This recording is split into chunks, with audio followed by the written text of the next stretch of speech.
New at 6, burning Bibles, disappearing crosses, shaking chandeliers. They sound like scenes from a Halloween horror movie, but a Bothell man says these are happening in his haunted home. Type ghost. And this is no ordinary Bothell house. Table, walked in, the table was on the floor. When Keith and his girlfriend moved in 2 years ago, he says strange things started happening right away. First thing we heard on day one was a kid cough coming from upstairs. They don't have kids, but this IT guy did have cameras and started documenting disturbances. Keith claims items started moving, flying, and disappearing. There are candles missing. One candle just got thrown, and there are 2 candles missing. Every cabinet door is wide open. All of them open up and down. There's no way that could be. I left the cabinet door open. That's it. It does not like cameras. I'm telling you. Says he's tried crucifixes and prayers, holy water and olive oil, but Bibles still burned. Open like this, on fire. He says the last family that lived here only lasted 5 months. She said it was living hell here. So why doesn't he leave when whatever it is won't leave him alone? He says he hasn't exhausted his resources yet and believes there's no guarantee that when he goes, the hauntings won't follow. You don't know where the next thing is coming from. New at 6.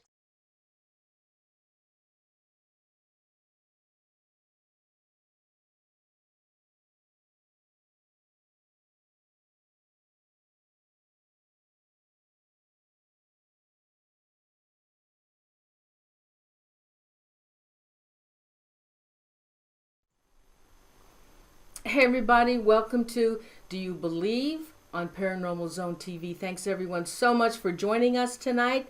Thanks for all the viewers that are in chat with us tonight. And for those of you who may be new to the show, if you would please subscribe, I'd really appreciate it. Now tonight, I have an awesome show and 2 awesome guests with me. And I'm so excited to bring this show to you tonight. So tonight with me, I have Keith Linder, who was the homeowner of the Demon House in Seattle, and Carissa Fleck, who is a psychic medium. So, hey guys, welcome to the show. Hello. Hi. Hey, first we'll start with Carissa. Chris, would you tell the viewers a little bit about yourself, please? Sure. I'm a psychic medium. I'm also a paranormal investigator. I'm well known for living in cases, actually, which is how Keith kind of found me. And that's pretty much what I do. I live in cases, I document them, and I bring the truth to the audience. And how long are you staying in the house?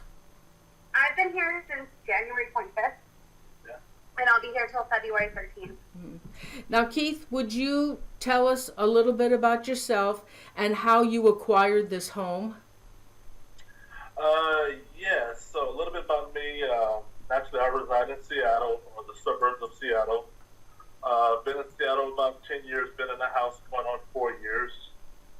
Me and my girlfriend acquired the house May of 2012. And then just pretty much on day one, just started experiencing a little bit of abnormal, I guess above abnormal activity. My career or background, I should say, is IT project manager, but just been living in the Pacific Northwest for 10 years. Mm.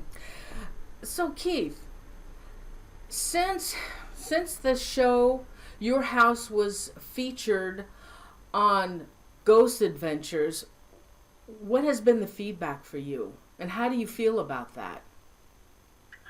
That's an interesting question because when Ghost Adventures came out to my house, it was November of 2014. We had a series of phone interviews, phone screens, me and David Schrader, and they came out, so this was like early November, they came out early December and did, I guess, a half a week long investigation, and then after that, we didn't hear anything back until the show aired in February. I believe it was February 28th of 2015, and I guess I was taken aback. Tina, my girlfriend at the time, was taken aback only because the time frame between them leaving the house and the time frame of the show airing, there was dead silence. I'm not going to say emails didn't, get unreturned because they did reply to emails, but they weren't given any feedback as to what the show would be about. Number one, did they find anything? And number two, what if, guess what it was, they did find anything. So it was just kind of like a dead silence, or you'll find out when our fans or audience finds out. So I was kind of nervous about that. That felt kind of weird. And then when the show aired, I guess the reaction was pretty much shock. Not so much by them, portraying them not finding evidence, because I understand you can always find evidence on an investigation, but it seemed from the time that they were here 4 days, Zach and them were here about 11 hours out of the 4 days, they were given a different perception when at the house. The perception, once it reaches the production and editing room and the eyes and ears of the audience, was not the perception that we were left with while they were here. So we were shocked, taken aback. Obviously, the paranormal community probably was shocked in the sense of, oh, here's a couple that's faking it, trying to get on national TV.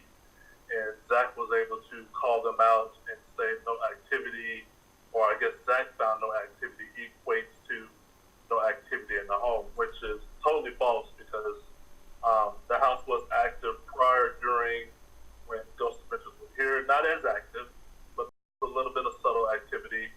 And the activity did not stop when Ghost Adventures left. There were times when activity actually increased after Ghost Adventures left. How did they act towards you while they were doing their investigation at your home? Well, there's two dimensions to, that question, because the A team, which is Zach's team, the B team, which comes in before the A team to do the reenactments, to do the wide shots, everything, they have to get done before Zach and his crew get in. They get there like a day or two early, and they spend 3 days with me and Tina. They're in the house. They're going through, or I guess our recounts, if you will, and everybody's cordial. Everybody's, professional.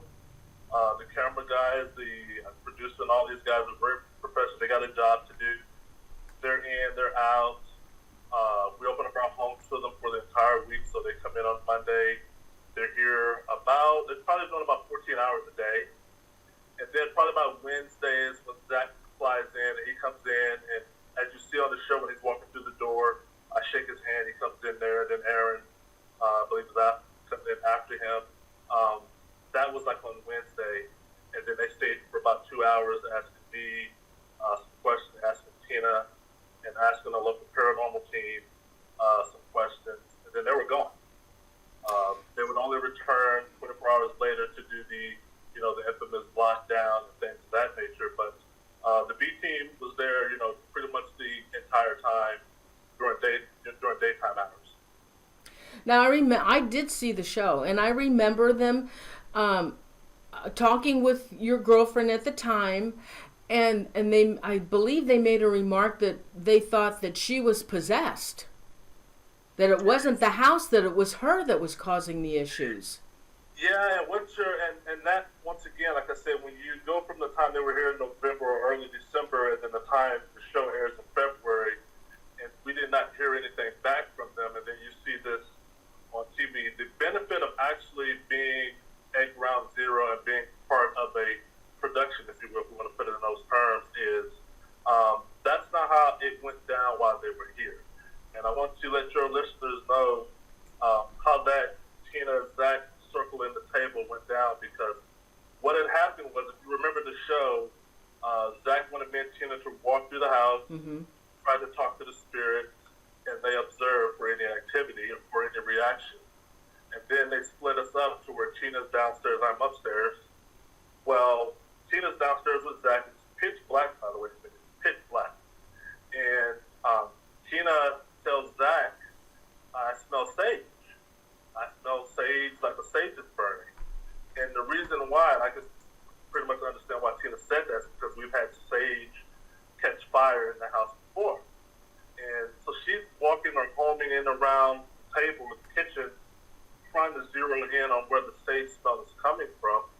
And Zach is kind of parroting ring through the house, and he's like on the opposite end. And then you get this little voiceover on the show of Tina leans into me, and Zach, so he felt a weird vibe or weird spirit. Well, what happened was when Tina leaned into Zach at the table, they almost butted heads, almost hit nose to nose. And they both jerked back because it's pitch black. And then Tina jerked back, Zach jerked back, and then Tina said, Zach, stop acting so scared. And then we all laughed at it because I was coming down the stairs. He laughed, Tina laughed, and I laughed. And then we just resumed, whatever we was doing. But if you look at it on TV, it's like Tina's in this weird trance or this weird state, and Zach, for a second or two, is off put or can't figure her out or gets some weird vibe. No, there was laughter. There was lightheartedness during that scene. But like I said, when it goes back to home base, it gets back to the production. They got to edit it and splice it, because if you're not going to find activity in your a show like Ghost Adventures, then what can we pin it to in the sense of we didn't find activity? We have to pin it on whatever we want to pin on, and I think they made Tina the scapegoat out of that. Oh, did they alert you as to when they were showing your episode on their show? Yeah, see, Jeff sent me an email probably about 4 weeks before the show aired and said, hey, it's going to be on this day, February 28th, da-da-da-da-da. And right at that same time, I forgot who emailed me as well, because they did want us to return on Aftershocks. What they would tell the audience is, we want them back on Aftershocks. I didn't know what Aftershocks was until like February, a week before Ghost Adventure was going to air. Another production team emailed me and said, hey, we'd like to have you guys on Aftershocks. And at that time, Tina had vetoed that idea, and I along with her, because of the way she was portrayed. The blogosphere, the social sphere kind of really ate that up in the sense of Tina's the possessed one, Tina is the medium or the median, or she's weird, or things of that nature. And that's totally false. I mean, Tina, I guess, if you look at it from our standpoint, people are in our home for 4 to 5 days. We've opened it up. We're trying to get answers, and we're feeding you, bringing you coffee, making you feel at home. Hey, be as hospitable as possible. And then on TV, you're portrayed as the unfriendly ghost. So that was her reason for not wanting to do the Aftershocks, based on the portrayal of her in Ghost Adventures. And I kind of agree with that, because, you fooled me once, shame on you. Fooled me twice, shame on me. Yeah. I totally agree with you on that. All right, so let's get into what is going on in your house. So how long have you been in this home? I've been 4 years, May this year, 4 years. Okay, so what happened when did this activity start happening in your home? The activity started on day one. When we moved in May 1st, got the keys to the house. The landlord gave us the lay of the land, showed us, the ins and outs of the house. He spent about an hour with us, did some paperwork, and then he handed over the keys, and he was gone. Then me and Tina are now in an empty home, and we're sitting in the den right by my front door, and now we're sitting on the floor, and we're kind of, we're getting a lay of the land ourselves, talking to each other, asking questions like, where do we want this furniture, where do we want this furniture? And as we're talking, we hear a kid cough. And the weird thing about this kid cough is, we both look at each other and we ask each other at the same time, was that a kid cough? It was very distinct, very real. It sounded like it was coming from one of the upstairs bedrooms, rooms that we only been in briefly since being in the house at that time. We didn't go searching for the noise. We just thought it was kind of interesting because it's a new house. It's empty. Maybe we heard a noise coming from outside. Then you fast forward into maybe a week or two after I moved in, a month before she did, and all my stuff is here now. Her stuff is coming slowly but surely. And then things, like I said, when you wake up in the morning, you come down for your morning cup of coffee before you head out the door to go to work, and then you find all your cabinet doors open. I would ask Tina, hey, did you get up last night, or did you leave any cabinet doors open? And she was like, no, it wasn't me. And then I scratched my head and think that was weird, but what else can you do? And then a few days after that, we're just both watching TV, watching Netflix,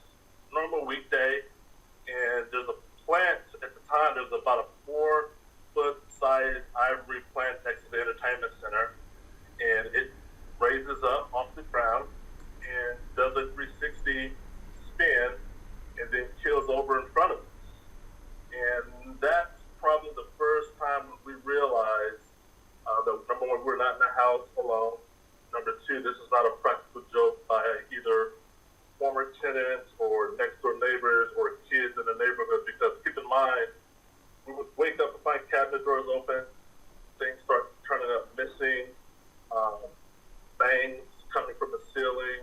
All this is sort of happening at the same time, but it's a gradual thing. It's very nonchalant. You almost think you hear something's weird. I thought I turned that light off. Why is it off? I can't remember, but I got bigger and better things to do, so you just kind of block it out your mind until a plant levitates. And then once the plant levitates and goes falling over, then you're left discerning what that is now. Now, okay, something's going on, and it looks kind of weird. Now, did you do any investigation when this all started happening in your house? Did you check with your neighbors to see if they were having any issues in their home? Did you check out to see maybe the area that the house was built on, there was something going on with the land? Did you do any kind of historic investigations on the property?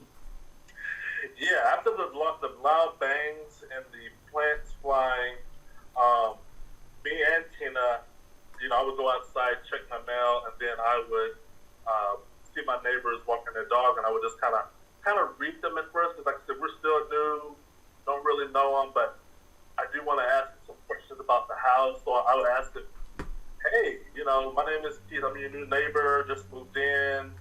How were the neighbors before us? And one of the things that my neighbors told me was, wow, that house is now, you guys now live in that house because people that lived in the house before you weren't there that long. And I kind of like, oh, that's interesting. Other things that I did was we were still getting leftover mail from previous tenants.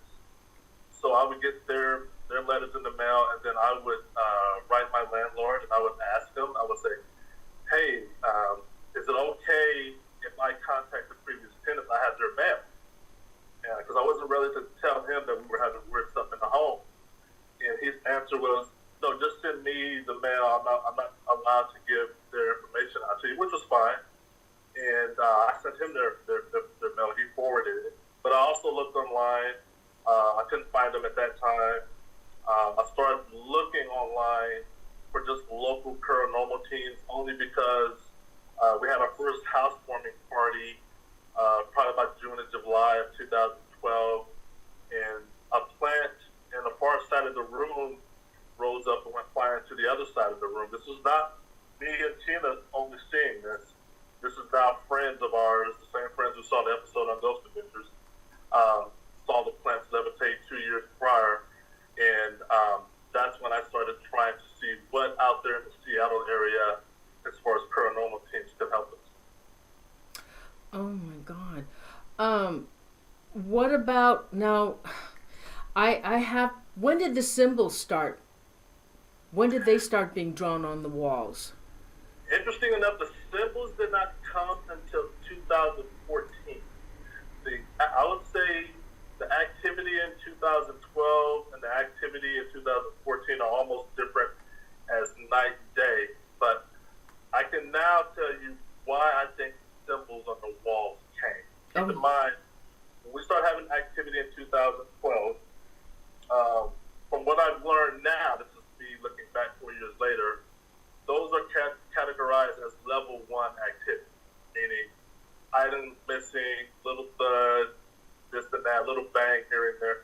It's still haunting. It's still unsettling to witness and experience all that.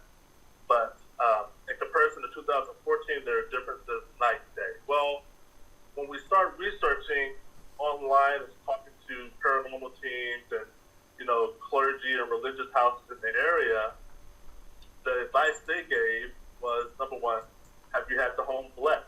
Have you had the home cleansed? Why don't you sage the house, do a cleansing of that nature? So we started doing that.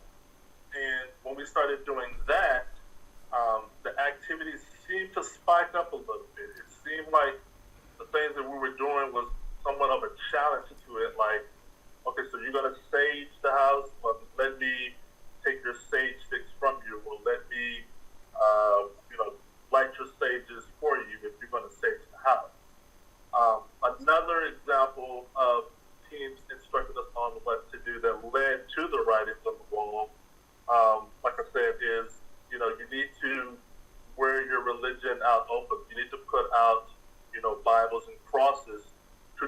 your house yours. You know, if you're going to be in a house, there might be some unsettling spirits. Whatever religious faith are you, why don't you display that openly and you know, read from Psalms, read from Proverbs, and just be assertive, be affirm, and see if that would work. So in 2013, the activity did cease.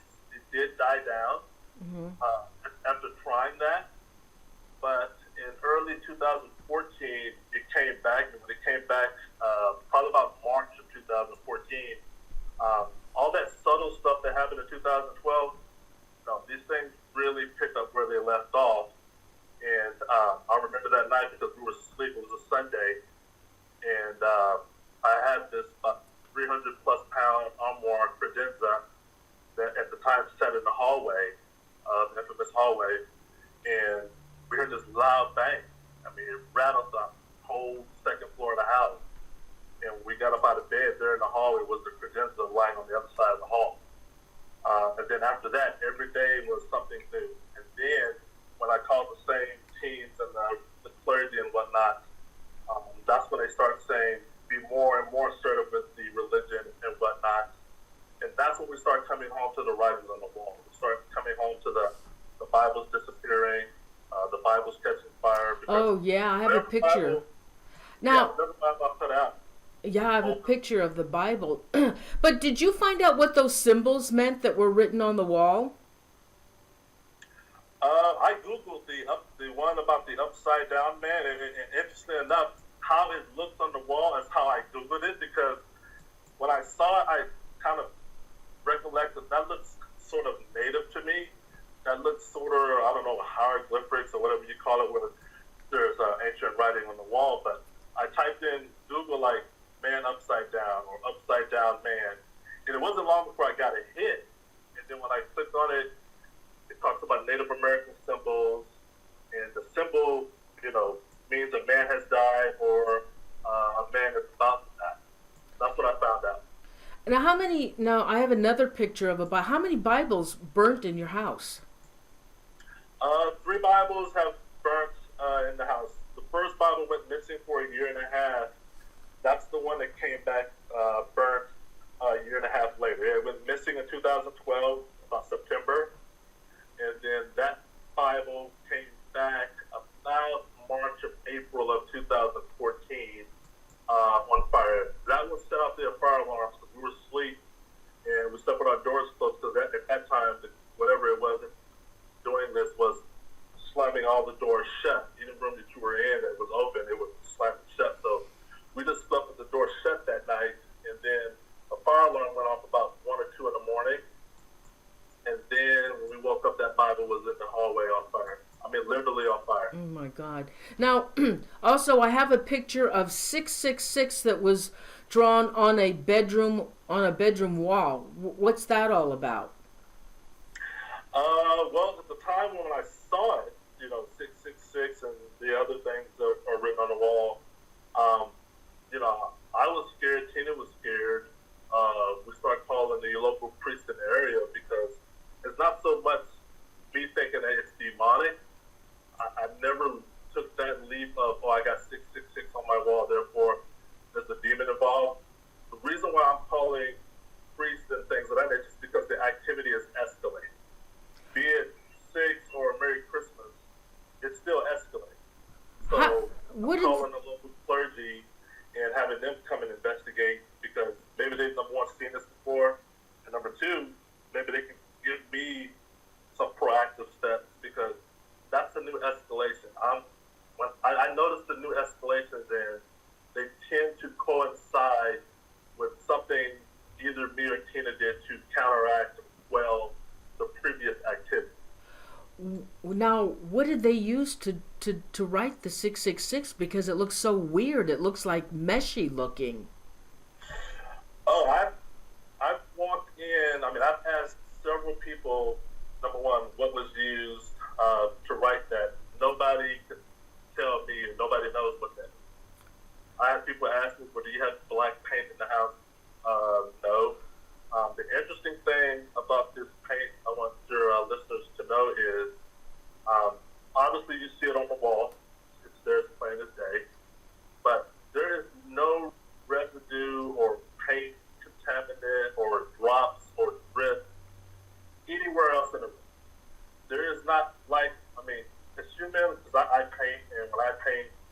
we take precautions of, we cover everything up. We put masking tape up, we cover everything up.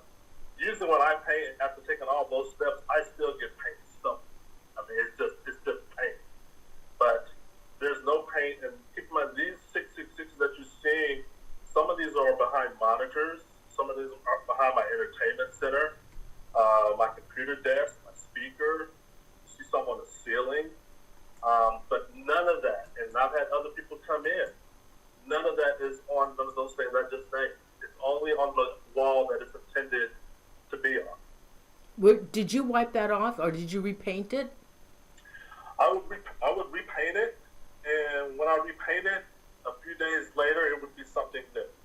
Once again, escalating to where when it started happening almost every other day, it pretty much at that time stopped painting, because this has to run its course, or you're going to be painting multi-walls till the cows come home. So instead of doing that, when Ghost Adventures came to the house, and this is the picture you just showed, I did ask him, I'm like, hey, we got some painters coming. Is it okay to paint over the wall? Because Tina hates this stuff. She hates looking at it. I hate looking at it. It's scary. It's eerie. People are telling us that the longer it's on the wall, the more they're going to stay. So we want to paint over it. And the priest will come bless it. But Zach's producer said, no, keep it on the wall. Our audience will love it. And then paint it when we're done. But we left it on the wall until after they was. But I'm thinking when Zach and them come to my house, they're going to come in with the investigative team, and they're going to take smidges of paint. They're going to bring a paint expert in, and they're going to see, where the paint came from, what kind of paint is it. And I was shocked that they looked at it and said, oh, that's weird, that's crazy, but nobody really applied any investigative technique as to how could that happen? Can we reduplicate that? Can we get a cardboard or somewhere do that ourselves just to debunk that keep someone didn't do it, or this is not vandalism. This is not vandalism. Okay, this is nowhere, shape, or form vandalism. My house is secure. Nobody's breaking in and doing that. But they didn't do that. I did it to, my knowledge, or stop with my knowledge, ended, and then that was that. It seems like, oh, you know what? I have a picture here of this image in one of the bedrooms. Can you tell me what that's all about? Let's see. It's there's what? it's a ghost lady. Oh, Jennifer Anderson, actually. Anderson called that. Yeah, so now we can fast forward. We're going to talk about the image on the door of the bedroom. Now we can start talking about some of the evidence that other teams found that Ghost Adventures missed.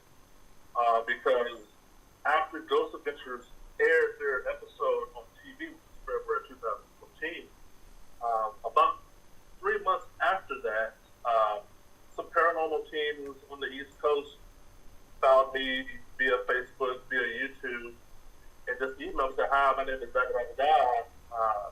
I was watching Ghost Adventures and I saw your case and I was interested. Number one, are you still having activity?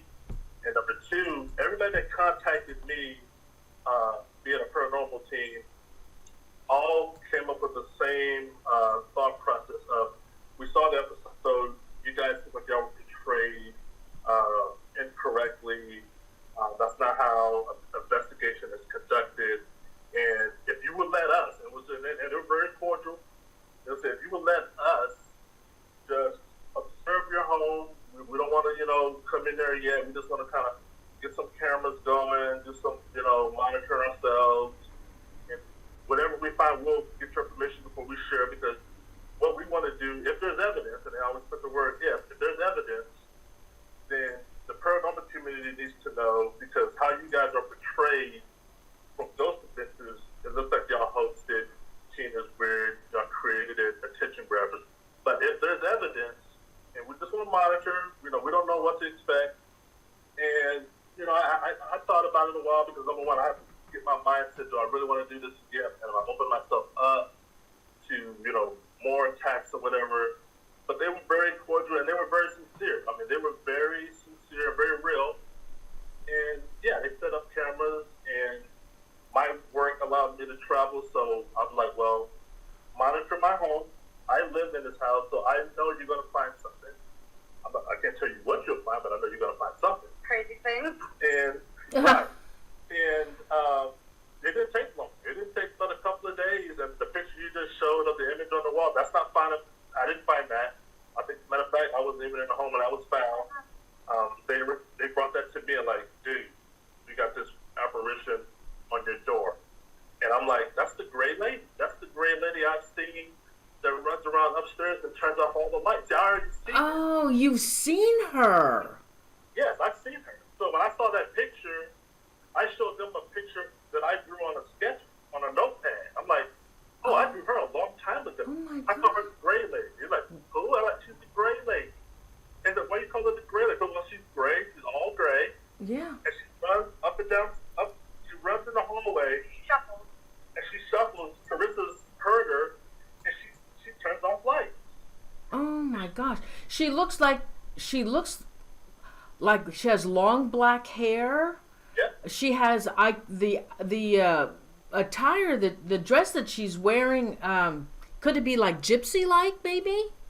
Right. It's very. If you look at that dress, you start understanding that go back to the upside down Native American symbol.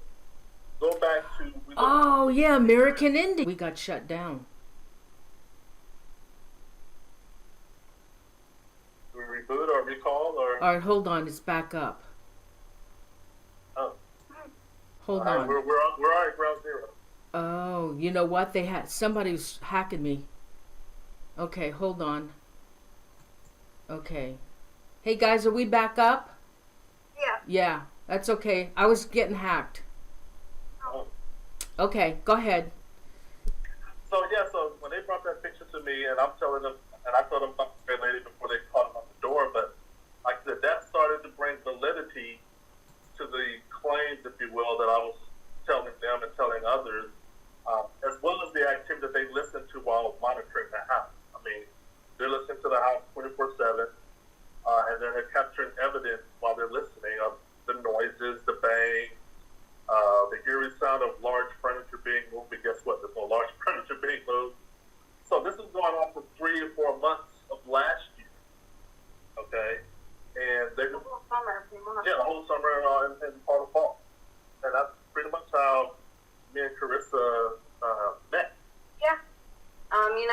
Nikki Paranormal and the others involved in the case, Yeah. they contacted me because of my history and what I do, which is live in cases and document them. And they were like, hey, we've been watching the cameras. I think I came in a little bit after. Yeah, you came out about 4 weeks after. Yeah, because Yeah. they were finding things that they wanted you to see Yeah. to So get her opinion. they brought me in. It's kind of just an agent of the case, I guess, at first. And I started helping them monitor the cameras slowly. I couldn't put in as much time as they did, but I did see some crazy things while monitoring the cameras that kind of gained my interest in it, too. The chairs moving. That's something that I heard often. A woman screaming, help me. It was interesting. Yeah. And the picture. And random little things just kept getting my interest, and Keith and I just kept talking, and then I ended up saying, I would like to come there and document it. Yeah. And then not long after, Nikki decided that she would like to do the same thing. Yeah. And that's kind of how we got involved.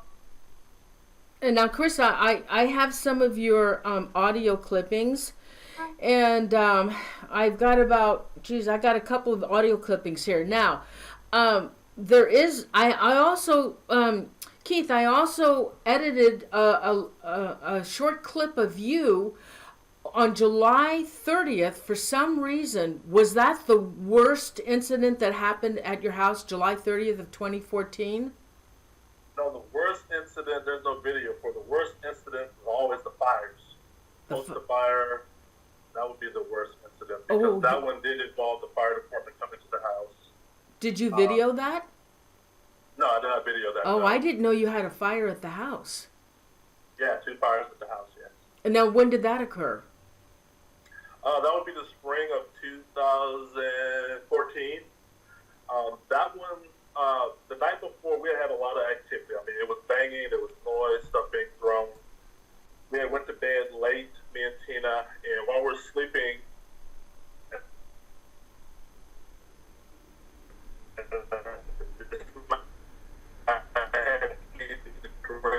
Oh, oh wait, you guys, your audio is really bad all of a sudden. Wait a minute, Keith, I can't hear you. So we got very little sleep. Oh wow, that was weird. I asked Tina because I actually do the same. Huh? That was really strange. Your audio was really strange. Yeah, they're listening. Oh, you think it's happening from your end? It wouldn't surprise me. I mean, honestly, like, I'll record video here, and it just, the sound interferes. The UK team that was here previously to me, he set it up pretty cool. And we'll get into that, but there was a team here before me, and we kind of met and intersected, but we all had static issues with our cameras, so who knows?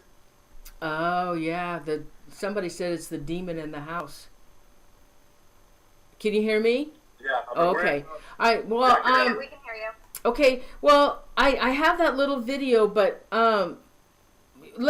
okay. So on July 30th of 2014, I captured images of what happened in the house, and then I'll show them that clip because I did make a video off of it. Let's see. This is what your office looked like. A total, I mean, they just ripped that office apart. Yeah. And then, let's see, and then you went into, oh, wait a minute, and then on the rug, they put was a cross, what was with black ink? That was black ash from the sage stick. What's not in the video is the sage stick. We had a lot of sage sticks, like I said, back in the day. And it would take the sage sticks and write, the upside down cross either on the carpet or the wall itself. Some of the sage sticks are still missing.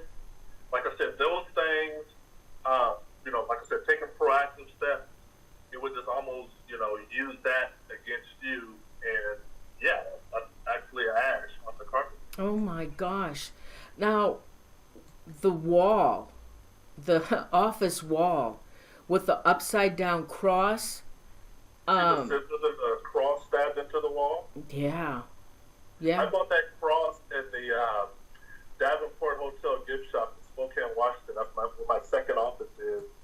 And I was at the store, and we were running out of crosses at the house. So I see this cross in the gift shop, and I buy it in Spokane, bring it here, and put it on the walls in the hallway. Me and Tina, we read out the Bible, we bless it, and then it stays on the hall. And then that's where you see it stabbed into the wall. Now, what did they use to... It looks like they really scratched up that wall. What is all that black stuff on the wall? That's the leftover from the fire. That's from the poster fire that I was telling you that the fire department came in. Ghost Adventures did a reenactment of that scene. I was taking a shower, and the fire alarm went off. Tina had just left, and when I got out the shower, the alarm went off, and I grab a towel, I run through my bedroom and get to my bedroom door. I'm standing at the landing, and as I get to the landing, something big and heavy runs right by. Of course, it's visible, but it's stomping. It's dope, dope, dope. And it darts down the stairs, and you see the front door open and slam shut. Okay? And my mind is thinking several things. I got a fire going. I think I smell smoke, but something just ran by me. So I ran downstairs thinking, intruder in the house. Let me run to my front door and open it because maybe I could be able to identify whoever it was in my house, and maybe that might be a piece of this puzzle. Well, when I get to my front door, and those visitors did okay with this reenactment of the door would not open. It was like it was cement shut, the front door. Keep in mind, within a few seconds ago, somebody just opened up and closed on its own. So I'm playing with the doorknob, and it's like cement shut. I'm a big guy. That door is not moving anywhere. Then I knew what was going on. I said, this house is under attack. I am under attack. I need to find out where the fire is. So I run back upstairs, and I see the majority of the smoke coming from my office. I run into my office, and there's the poster on fire. So I take the towel that was wrapped around me, the semi-wet, and I put the fire out. Wow. Well, I then leave the office, the fire's out, but the alarms are still going. So I run out the office,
is under attack.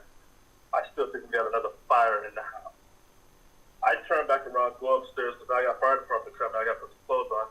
I'm still looking for the fire, throw on a t-shirt and some shorts, and I hear the sirens. And I run back down and open up the garage door, the back door, and then finally the front door did open after I opened up the other doors. And the fire department came in. Tina came in soon after. She's hysterical. I'm hysterical because, I mean, this fire, I mean, it was real. It was very real. The fire department got to my office.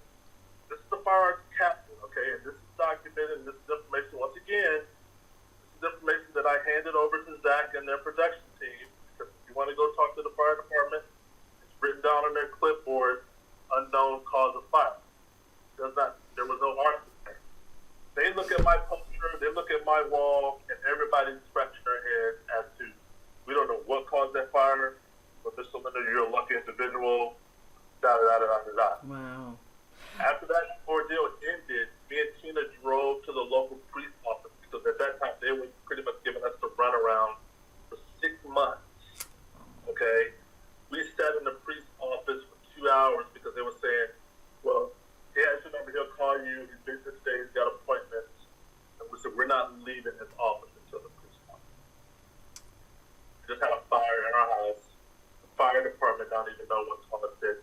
And something invisible and big ran past me down the stairs and went out the door and locked it somehow to where I couldn't get out. Oh my gosh. Doesn't surprise me. Somebody we have a question. They open the door on me all the time, Nerdy. I'll go outside for a cigarette, and the door, it has an alarm on it. Yeah. So I'll close it all the way, and I hear, I see the doorknob will start to turn, and I hear front door open. Yeah. And that's the freakiest thing. It's one of the freakiest things. Yeah. And then you're not alone out there. I mean, I was sitting outside the one day, and I saw a black shadow person walk right in front of me. Oh man. It's just just honestly, yeah. She's been here 2 weeks, and we're sleeping, and she'll because in the morning she'll be like, hey, did you hear that shuffling noise? I'm like, yeah, did you hear it?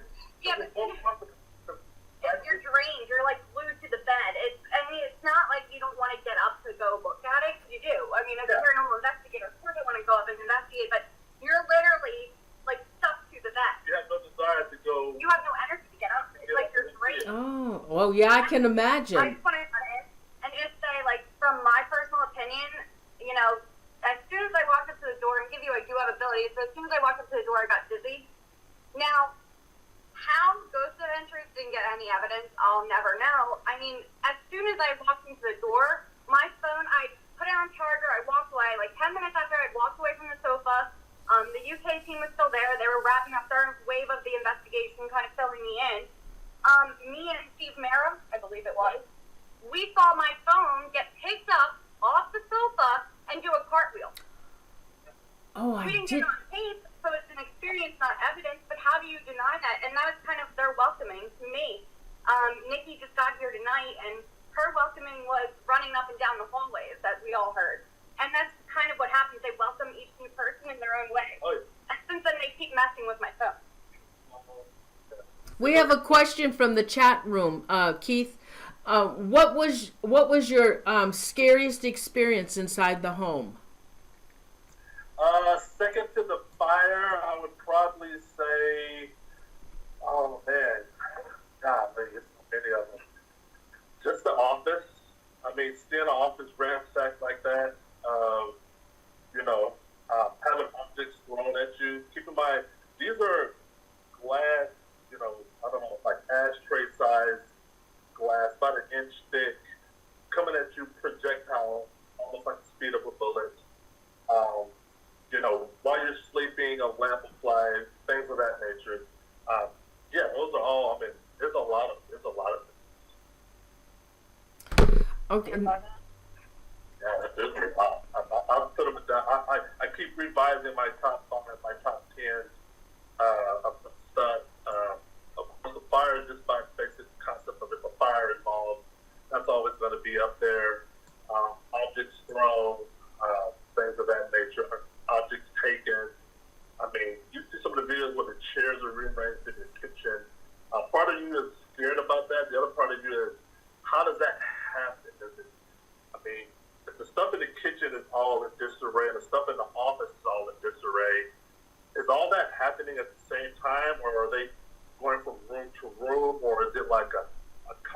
slave. Hey, you take the bedroom, I take the kitchen, we'll meet in the den. All that stuff plays in your mind, while at the same time you can be going to sleep and your sheets get yanked off you while you're sleeping. I mean, literally yanked off. Or the bed vibrates. That happens sometimes. It sounds so weird, but it happened to me too. Let's give your listeners an update. I think Nick has been there maybe 4 hours. 2 hours ago, I called her to my master bedroom because the bed was vibrating. She touched the bed and said, you know what? Yeah, it is vibrating. It's pulsating. It felt like it had a heartbeat. We both put our hands on it, and where he said it was vibrating, it felt like it had a heartbeat. Now, rewind to the first night that I was here. I actually, he slept on the sofa, and I took upstairs because of the team was there, and literally, it felt like you were being pinned down to the bed, which is crazy. I mean, that's insane. I've never, and I've been through some crazy situations, as we all know, like a horsefly house and everything, but I've never been pinned down by an invisible force, and I was pinned. It's crazy here, the knocking. I've heard disembodied footsteps. Voices, sorry. There's actually a male spirit here, Robert, that every time I get off the phone with someone, he likes to add his 2 cents to my conversation, and I'll hear that. And that's actually the EVPs are going to play. They won't talk into my audio recorder because the UK team, I think they're like, no, the UK team caught 500 EVPs or something, crazy. And so now I have to kind of trick them and use my cell phone as a recorder. I use the audio recorder. Yeah. Because they love my phone. It possessed my phone too. They love gadgets. They love equipment. Yeah, they do. If you're new to the house, you got gear. Well, Nikki was unpacking her bag. I don't even know if she told you because you were upstairs, but she put all of her gear on her bedroom, on the bed, and someone moved one in front of her. It yanked it. She was like, oh my gosh. And I was like, yeah, that's your introduction. Welcome to this house. Did Keith? They meet you at the door when you walk in. Keith, did you ever? Did you and your girlfriend ever feel like you were in danger? Yes and no. Here's the yes part. The yes about feeling in danger is when this stuff is happening, you kind of feel you're in danger. But the reality is it's sort of a weird logic sets in because keep in mind, okay, if you're going to set a fire in my house and you're going to try to hurt me or kill me or whatever, then why you didn't deactivate the fire alarm? Or it always seems that there's a telegraph, even of the worst activity. There's always objects go flying, but they don't hit you. I mean, they come close, but they come close to where you're thinking it's impossible for that object to have missed me based on the proximity and the force of it being thrown.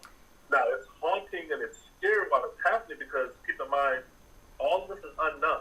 And what I want your listeners to know, some of those that had doubts about the show and about the evidence is, these things do things spur of the moment. If you ever try to catch lightning with a camera, you can't do it. Yeah. You can't do that. An object flying and levitating, you can't even predict your office being trashed because we have to live our lives, we have to go to work, we have to do this and maintain our lifestyle. I can't predict what's going to happen in my office. And even after it happened the 5th time, I could put 5 cameras in there, but guess what? They're going to take 5 cameras. And they have.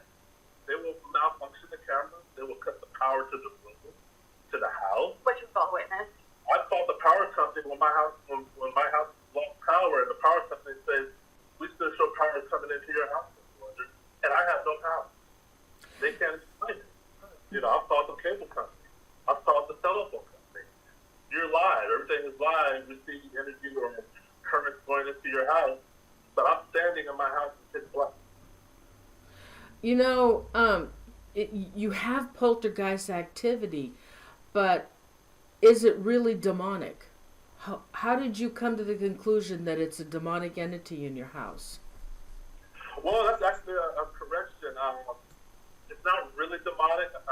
I never gave it that classification. Ghost Adventures named it Demons in Seattle, and I get it. You want to draw me in, I get it. But in ruling out everything, as things began to escalate, you're right, it does fit the bill of a poltergeist, intelligent haunting. And, I never use the word demonic. Some of the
Oh, you Well, we definitely tried have. to change the name.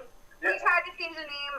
Unfortunately, though, a lot of people know this case was Demons in Seattle, and part of the reason why I took interest in this case is because I don't think it's right what the paranormal community did to Keith and Tina. I just don't agree with what they did to them. Just because you go, I can't stress this enough. I say this all the time, and I said this before I met Keith. Just because you go into a haunting and you stay for a few hours and you don't get activity, does not mean that it's not a haunting. Spirits could just not want to talk to you or not like you. Or you just don't know how to investigate a poltergeist, because if you're going around looking for a demonic entity, you're not going to find it here. Mm-hmm. It's completely different. And it actually took me a few days, and Keith was making fun of me because I'm reading a poltergeist book. It took me a few days to know how to investigate a poltergeist. I was sitting there documenting things, documenting the time the knocks happened, and it took me a few days before I even got into the case. You have to put in the time and effort, and you have to actually, every haunting is different, every case is different, and you're not always going to get results the first time or the first night. That's why I do what I do. And then, Reed, if you were to ask me, let's just say, let's just relive the whole episode. If they would have done that episode and maybe shaved one iota of that episode to say, hey, this is Zach, I'm with Ghost Adventures. We did a week at Keith's house. We gave it our best. We didn't find any evidence. But guess what? You don't always find evidence the first time. But Zach is going to come back with more people or get more heads involved. Done this. That would have been a true statement. That would have been good, and we all can live with that, because you don't always get evidence the first time around. But the way they spun it as to, oh, no, why would anybody see 5 feet from a room that's got markings, or, oh my God, all this sensational of stuff, and then, oh, Tina, I got weird vibes, Tina's spooky, and things like that.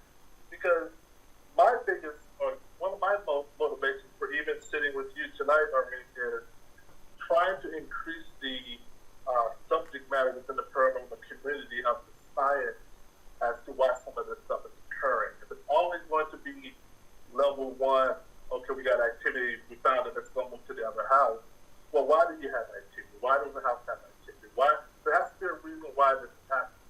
Okay, now whether you want to devote time and energy, Zach, or whoever, that's on you. There are some people that do. But you just can't walk away and leave listeners who have a sincere interest, because people who watch these shows, some of them watch it for entertainment. Some of them watch it based on their life experience, because they have questions that they grew up with as a kid. Some of them watch because they want to know more and see where this information takes them. But if you just cut them off at the knees and say, oh, they're hosting, well, why are they hosting? Because I didn't find any evidence. Well, that's incorrect. Okay? If it was a host, he wouldn't have had a team there. Exactly. In the first place, he wouldn't have had a TV crew there anyway, and he wouldn't open his phone to the guys in the UK, me, Nikki, and he wouldn't have even agreed to do the cameras in the first place if it was a host. CBS Come On News reporter came here before he goes to bed, just sat on my love seat. It's in this video. People can Google search it on their house in Buffalo. She heard the thing, and she even had to pause during her interview to me and ask, what is that? Okay? Well, that's the problem. That's the problem with actually going to somebody's home, like Ghost Adventures, going to somebody's home and trying to see if there really is paranormal experiences that the family is experiencing, and that's not right. And it's TV, it's entertainment. Unless they put on their shows in a different, if they project them in a different manner, because actually it's just entertainment, so they can do what they want. They're not saying we're going into a home to investigate, and we're going to be there for a week or 5 days, and to see if we can pick up any paranormal activity and if we can document it. And that's not what they're doing. It's an entertainment show. And the problem is people are taking these shows seriously when it's entertainment. And that's not fair to the people that may really be experiencing paranormal activity, because you see, people they say things, that aren't very nice. Say, oh, that guy's just looking for But that's everyone that comes forward. And I just don't think it's right. That's all.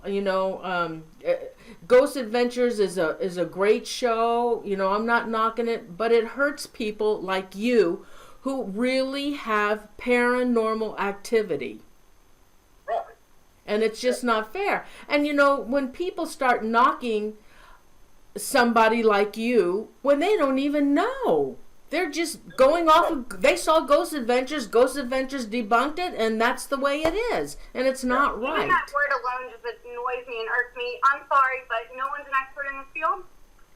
You can't really debunk anything. I'm sorry, I can't debunk anything. If I go into a case and no activity happens, I don't go and sit and be like, oh my gosh, it's fake. No, I'm like, okay, well, can I come back? And that's so I do things, but a lot of things in this earth that are inconclusive to be continued. I mean, we're still trying to figure out what's the pyramids. They're not debunked. They can't be debunked because we're looking at them. They exist. So we don't know how they did it, but we just can't say, oh, it's debunked. Okay, well, how did they do it? Oh, I don't know. And like I said, that's when you hurt people, because keep in mind the activity spike, and also, Noreen, helped slow down after the episode, because people were saying, oh no, Ghost Adventures debunked. a lot of respect to people, A which lot is of the case. respect to people in the paranormal community. I mean, they were like, no, Ghost Adventures didn't find anything. So they didn't find anything. You lost interest. I mean, I would hate to walk out of my door and base it on the fact that the things that I do in life is based on the fact that other people find something. What about you? Maybe you got something that they didn't. Oh, we're not going to go to where Jack didn't find anything. Well, guess what? The activity spike. We still need some sort of answers to questions. You know, can you do something? No, they didn't find anything. No, it's a and that's where, like I said, the blogosphere, the Twitter sphere, the Facebook land, you know, the armchair quarterbacking of people who don't understand paranormal, who think that just because you say perform for me, and if he's actually going to perform for me, that's not paranormal. You know. I got a lot of stuff for even taking this case from a lot of people in the paranormal community, but I didn't care because I knew what I saw on camera. I knew what I heard on camera. And, you know, even if I didn't hear or see any of those things, I would still be here. And that's just what I do. I document the paranormal. If there is nothing paranormal, I would never say that was a hoax. Right. I would have came back and been like, you know what, in my time there, nothing happened to me. But that's not the case. I mean, as soon as I walked in the door, my phone does a cartwheel off the sofa. Right. And if it was just a fall, it wouldn't have done a cartwheel. Like, I just looked at Steve's mirror, and I was just like, hey, did you see that? He's like, yeah, I saw that. And Even they came halfway across the world all week.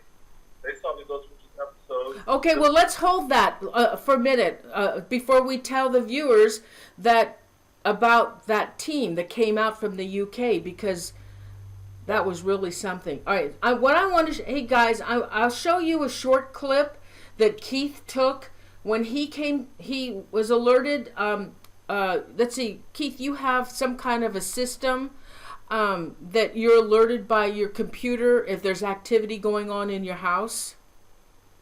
Yes, so my cameras, when they detect motion or sound, they will send me an email of either or. If they see motion, they will take 5 snapshots. If they detect sound, they would take 5 snapshots and send me an email almost instantly. So yeah. All right, so I edited your little clip.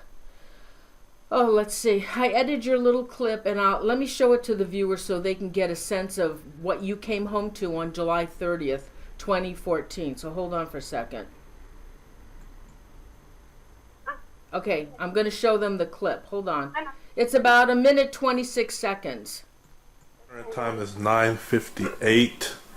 I've got home about 20 minutes ago, and so this is about a 5-minute delay, but I got home about 20 minutes ago, and upon opening up my front door, walked in and saw couches knocked over, wine rack doors open, chairs pulled out in the familiar direction.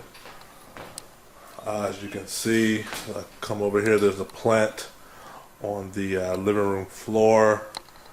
Stuff scattered throughout. You can see, look at the, Can you see that, Chris? this is our couch, and I'm going to do a wide shot of our kitchen. So if I turn this corner, this is my kitchen. These are the familiar cabinet doors. And you can see if I come up closer, not all, but most of all my cabinet doors are open. All of these, not all, they've been open all before, including the closet door. Okay, so that's what Keith came home to on July 30th. I would have had a heart attack if I saw that. Yeah, what's good is a lot of times I would be Tina home because when I get these emails, I'm at work.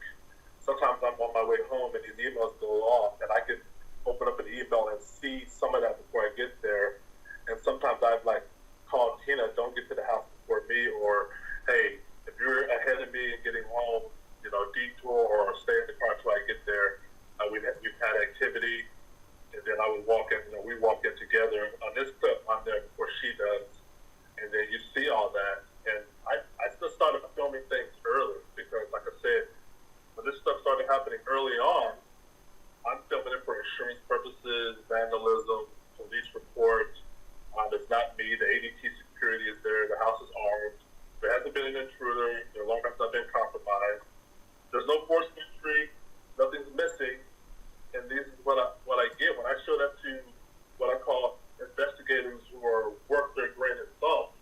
The first thing they come out, oh, that's very much like a poltergeist activity. They don't go into this old debunk field or whatever. They like, no, that's really poster, if you will, poltergeist related activity, because this entity is doing these things to your home. Majority of the time when you're not there, certain things it does while we're there. Obviously, it's choosing to do these things while we're not there, and it wants you to pay the price for it. You know, you come in and tell 10 people, only 50% are going to believe you. That's what it wants to do. So that's what the videos would alert me to, and alert my girlfriend to, as, hey, something just happened at the home. Let's see. Now, we do have some audio clips I want to share with all of you. All right, now, Carissa, this is the one that this is the office. Hold on. Oh gosh, I can't remember which one this was. Hold on, I'm going to play this clip. It's oh, wait a minute. Keith, this is another clip I have of your, it's a minute and 40. I don't know if anybody wants to see it though. It's awfully long. It was another time. I don't think it was the same day when your chair was on top of your desk, Keith. Was that the same day? Probably. There's been instances, yeah, probably, yeah. It could be. It's kind of like both. That happened more than once. All right, I hope, do you guys want to see it? Yeah, hold on. I'm going to show you this other clip of also what had happened in his house. It's on video, so hold on. If you guys want to see this, hold on. I'm going to play it. I knew something was going on in his room because it looked like stuff was out of place, but as you can see, I'm home now. My office chair, is now sitting on my desk, sitting on the Bible. Chair, okay, yeah. As you can see on my wall, on the floor is in black ink. What looks to be a cross. Yeah, that's sage. Took this out the trash can. Got this cross when I was in Spokane, and thought I'd bring it back. Bought this Bible yesterday. My chair is sitting on the Bible. There's another cross on the wall here. Scissors are in the wall with the cross there. Scissors in the wall. Cross. This is the cross I bought from Spokane. And this is the kitchen. This is wave 2, because the first wave, the kitchen chair was just missing out of the kitchen. Second wave of the email notifications I got around 3 o'clock to 4 showed this right here. These chairs are on a semi-rude looking triangle. Bar stools are pulled out. Yesterday, June 1st, on the video, as you can see, that one of the bar stools was sitting on top of the island there. Oh, God, that was horrible. Again, I'd have a heart attack if I saw that. Yeah, so that kitchen chair, you see the matching kitchen chairs. One is in the office. My office chair is split in half. It took the stem of that chair and it set it on the Bible. That Bible is now and still missing, by the way. That Bible is gone. And every time a Bible comes back after being missing, they come back burnt. That Bible's been missing over a year. Oh my gosh. All right, so let's play some of the audio that was captured. Oh, you know, another thing is, if you want to see more evidence that Keith has on his from his home, Keith, what is your website? They could just go to the YouTube channel. I don't know the link by heart, but my YouTube channel. It's Google Keith L. Linder. Your Keith YouTube, L. yeah. Keith's YouTube is Keith L. And on his channel on YouTube, he has a lot of video. It goes back, what, 4 years, 3 years?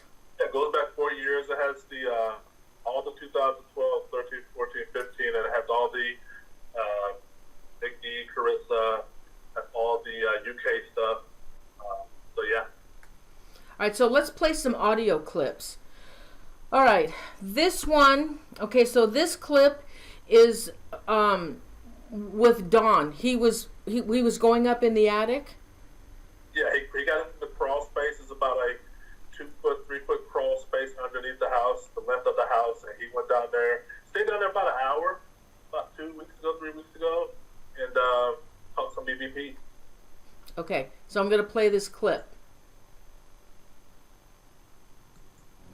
Hello. Hmm? Hello. Hmm? Hello. Hmm? Hello. Hmm? Hello. Hmm? Okay, that was very interesting. So he just went in there and a voice said hello. Yeah, Hey everybody, I'll take your questions after I finish. We have a couple more audio clips, so hold your questions, okay? And then you can ask Keith and Carissa your questions. All right, so this is the next clip. Okay, this is Carissa. Let's see. Oh, did I do this? This is the one, I think it says, there was a voice that I think it says 3. Hold on. How many? Can't remember. Yeah. Are there shadow people out here? How many? Are there shadow people out here? Carissa, can you tell them about that little clip? Yeah, you know, I was outside by myself. We were doing an investigation with a paranormal investigator that, funny enough, lives in the neighborhood. And, you know, I went outside by myself to smoke a cigarette, and I always have my phone on me, so I was like, why not just try to do an EVP session out here? You know, it was a little windy, so when I first played it back, I kind of just put it aside. I definitely heard, it sounds like a little kid to me saying 3. It sounds like a little boy, if I had to guess. But, you know, I just kind of put it aside until I listened to it on the computer, and then I was like, no, it's definitely saying something, and that's when I kind of started to team of people, like I do with everything, to try and either debunk or tell me they're hearing what I'm hearing, and I mean, everyone says the same thing. All right, so we have another one. All right, this clip is the one when the UK team with Don and I guess Steve were upstairs and they were setting up some of their equipment, and they, on their video, they had captured some unexplained noises. I'm going to play that. I need that off that place. Very, very strange sounds. And normally it sounds like voices in static, disturbances, all sorts of interference from all these different rooms. So we'll leave that recording now. They are talking downstairs, but as soon as we close the door, Steve? Yeah. As soon as we close the door, total silence. So we'll have to, when we check the recording, it's from the door when the door closes. Yes, we have a controlled environment. Okay, no problem. Okay, so we'll come back and check that out. All right, and then we have another clip. And this is Carissa. Oh God, I love this one. Carissa, this is the one you want to tell about when you're in the office? Yeah, I decided to, I think it was the second or third night I was here, I wasn't really getting any EVPs. You know, like I said, I didn't really know how to investigate a poltergeist haunting at first, at least I admit that. And, you know, I decided to go into the office and just see what I could get. And I was alone, and I asked, did you draw on the office wall? And I didn't hear anything with my ears, which is unusual for me. But when I played it back, it was a definite yes, in a male's voice.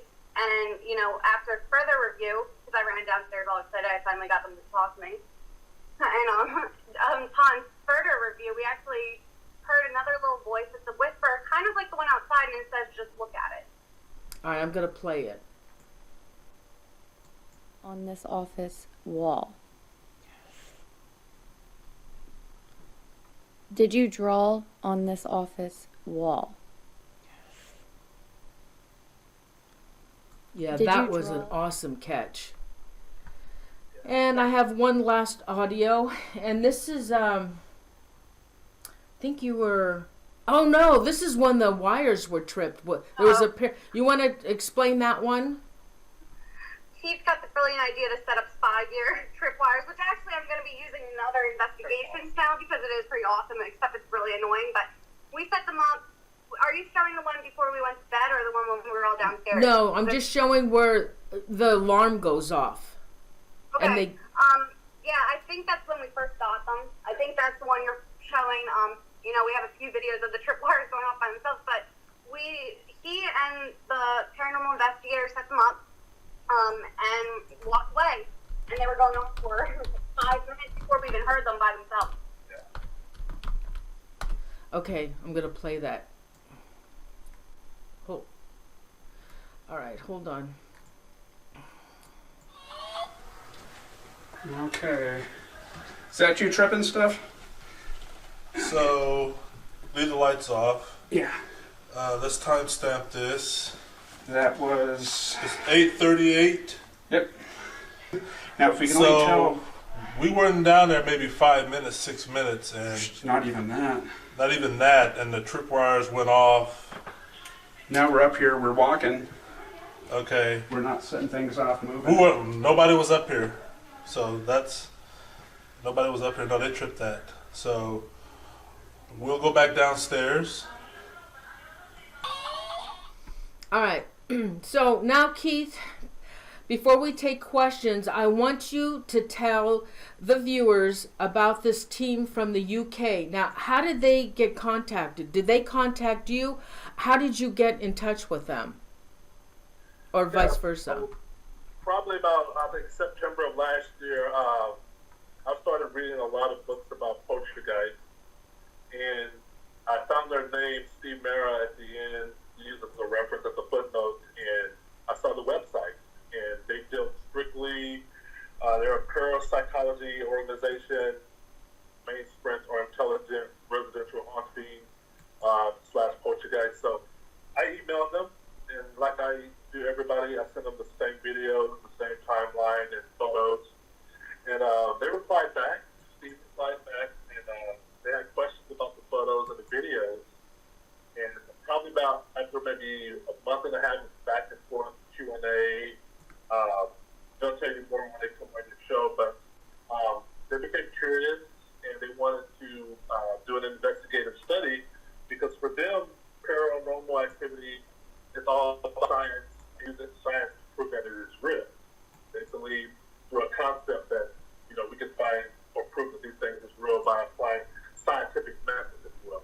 So we did a back and forth, and then finally they came out a few weeks ago, and yeah, they stayed 6 days. Steve and Don Phillips, and they conducted a very robust, thorough investigation, and that was a lot of stuff. Now, Don Phillips and Steve Mera, have joined forces, and they now have the Phenomena Project, which is all on these these cases, whether they're I don't know if they're all demonic, but they're extreme hauntings, aren't they? That they've started this project. It's on YouTube. They are huge in the UK, and here's the there's the project. They're huge. Now, they're awesome people. One thing I'm reading about the case that Dawn and Steve did, like I said, they conducted a thorough investigation, just like Nikki and Carissa. They call it, they have this scientific establishment of parapsychology as a website. Anybody, be it your listener or yourself, can come to this organization and retrieve the same evidence we're talking about. This is not one of those, I'm only going to show you to it from my point of view. You can actually petition, they're a non-profit organization. They will send you the case files, EVPs, anything you want to analyze, for whoever wants to do that, because like I said, their motivation is through scientific research. You're right, they are big in the UK. They're very objective. They came here with no prejudice as well as no drinking the Kool-Aid. They've read about my case. They saw Ghost Adventure, but they're coming here from a science point of view. And the organization that they belong to, if you look at Steve Merritt, he's been in the field 30 plus years. Dawn as well. These are gentlemen in science, and the way they go about gathering evidence is very, it's very best practice oriented. Carissa met them. She was here for a day and a half with them.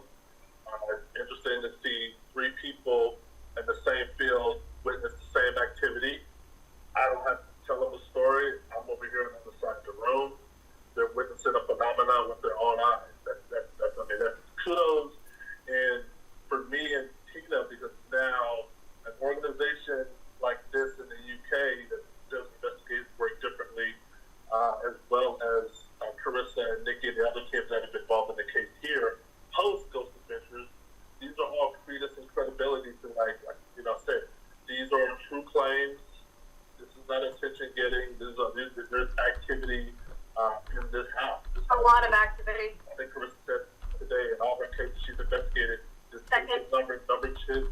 So Steve Merritt told me in all the cases that he's done over 6,000 cases. He said my case constitutes 12% of the cases that they rarely see. There's 12% or less of this type of activity throughout the world that they've investigated. So the information is going to be far few in between, but when it does come, you have to be there and document it, because you learn each case is different, and they took this information back to their organization. But any listener, you or others or anybody else, even Zach, go and petition for this information. And there is going to be a second episode to the show tonight, and Keith and I will be airing a show with the team from the UK, and they're going to talk about Keith's house and the hauntings, and share with us some of their evidence that they have. So I'm really excited about that. And hopefully those who don't believe Keith are on the edge, please come back for the second part of the show, because they will present their evidence. And they do this scientifically. Steve is a parapsychologist. They're very knowledgeable in their field, and I would like nothing more than to bring them on and to share what they have with all of the viewers. Yeah. Okay. They're really awesome. Oh yeah. That's all I can say about them. I really enjoyed the short time that I was able to work with them. I wish I could have gotten more time because they were so professional, and it's completely different than American investigators. No offense to anyone, but these guys come in suit and tie, and they're like all strapped up, ready to go. As soon as they walk in the door, I'm like, oh yeah, you're making me look a little bad. And I'm really honored because Don does not do he's extremely particular as to the shows he goes on. And I'm really honored that he is coming on my show. All right, we have a question from Lully Tubi. River and I would like to know if Keith or Carissa hear any voices. Of so, what do they say, or any off-the-wall dreams? I've had horrible dreams since I've been here. Horrible. I've gotten no sleep. That's why I'm just wanted to show it like kind of like that, and it's because I seriously have gotten no sleep since January 25th. Horrible dreams. And when I'm not having horrible dreams, they're shuffling in the hallway, they're knocking on the door. He was talking about that giant dresser that fell over. Yeah, that's in my room now, and they like push it. I hear them pushing it. And that's not makeup, like that's true, and I'm just like, I wake up having to go, shh, there's videotapes of me arguing with them, and you can hear voices arguing back with me. Some of them we release, some of them we haven't, but, it's funny. It's funny. Other than that, I've heard so many disembodied voices. There's a woman's voice, and I think this is residual. And Nikki's heard this too. She screams, help or help me. It's around the same time of the day. Robert, like I said, he talks over my phone calls. People will hear him saying hi, and they'll saying hi. And then sometimes when I get off the phone, he has a smart ass little comment to say afterwards. Yeah, like, little like, no, you don't. I was on the phone with my mother, and I said I love you, and he's like, no, you don't, when I hung up. But, yeah, that was creepy.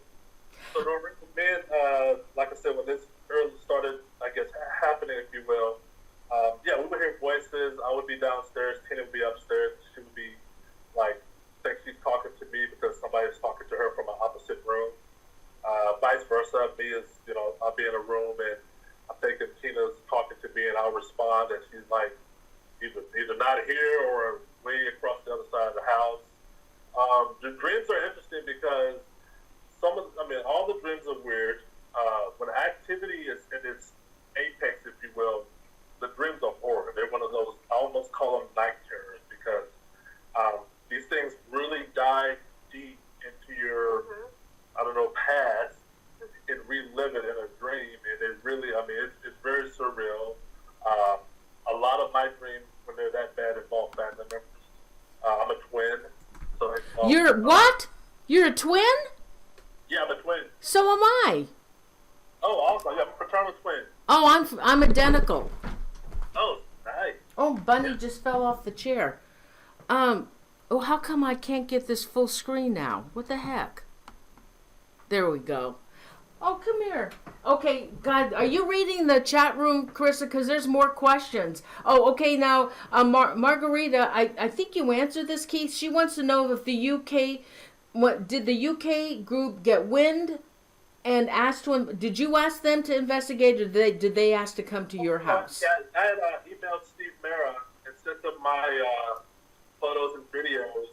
And the organization, the parapsychology organization, they get a lot of, requests, if you will.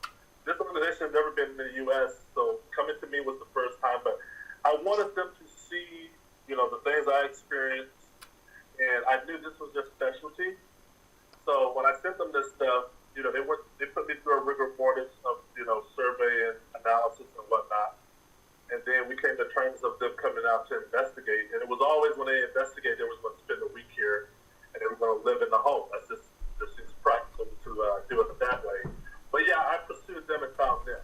I found them through the book that I was reading about Poltergeist, trying to understand how to, number one, live with one, and how to dial it back as far as the activity that was happening. Are your dreams consistent? No. They come every blue moon, but when they do come, there's familiar themes, but they're not consistent now. Mine are, unfortunately. Consistent? Yeah. Just familiar themes. Oh, let's see. Oh, Keith, now did you ever have any paranormal experiences as a child? No. Never had any paranormal, nothing whatsoever. Even now, before now, I guess before moving into this house, I was always 50-50 about the paranormal. I like a good scary movie every now and then, but no, nothing as a child, nothing diving into, Ouija board play or cult play or witchcraft play. Going back to one of your questions earlier, trying to find, previous tenants, get their information. Two previous tenants did come forward. One actually in the Ghost Picture show, actually. The other one I got in contact with after her mail kept coming here, and I found her on Facebook. They did come forward and say, yeah, they had activities themselves. Nothing to the degree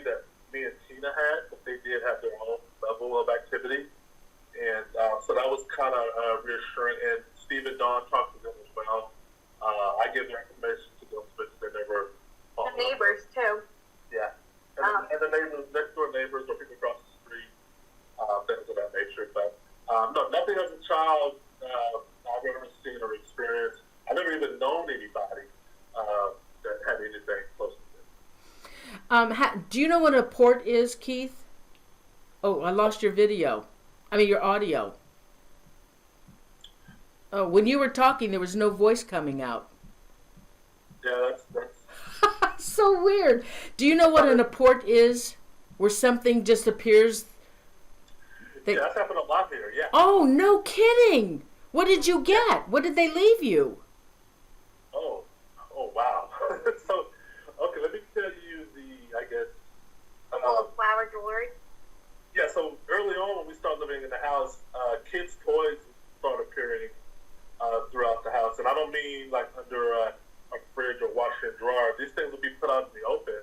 And me and Tina, we have no children. We don't even have pets. So these toy trinkets would be on the steps, on the dining table, on the coffee table.